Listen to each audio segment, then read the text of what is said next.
गणपती ठरवायला गेलेलो आम्ही, असंच नुकतं बघूनच माघारी येऊ काय असं आम्हाला वाटलंच नाही. तर नमस्कार मित्रांनो, आपल्या लाडक्या गणरायाच्या मूर्त्या बघायला जायचं म्हणून लगेच की निघालो आम्ही घरून. मग आता दरवर्षीप्रमाणे यंदा पण बाप्पाची मूर्त्या बघायला जायचं म्हणून आम्ही सगळी उत्साहातच होतो. फक्त एक गोष्ट एवढीच की आपल्याला थोडा उशीरच झाला. मग आता कारखान्यापाशी पोचल्या आम्हाला या मोठ्या मूर्त्या दिसल्या, ज्यांचे की कलर काम बाकी होतं. मग तिथूनच आत गेल्यावर इकडे कलर दिलेल्या तयार झालेल्या मूर्त्या पण दिसल्या. इथं सगळ्या मोठ्याच मूर्त्या आहेत, थोड्याफार लहान पण मूर्त्या होत्या. मग त्या पण बघून घेतल्या आणि मग दुसऱ्या कारखान्याकडे निघालो.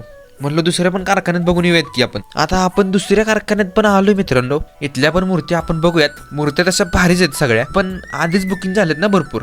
असंच आम्ही मग तिसऱ्या पण कारखान्यात मग आलो. काय पण म्हणा, आपल्या गणपती बाप्पाचा सण जसं जसं जवळ येतोय तसं तसं भारीच वाटू लागते. मग आता असंच बघता बघता चौथ्या आणि पाचव्या पण कारखान्यात आम्ही आलो. आणि मूर्त्या पण आम्हाला आवडत होत्या, पण जी आवडेल ती बुकिंगच झाली होती. मग काय आता असंच नुकतं बघूनच माघारी जायला लागते.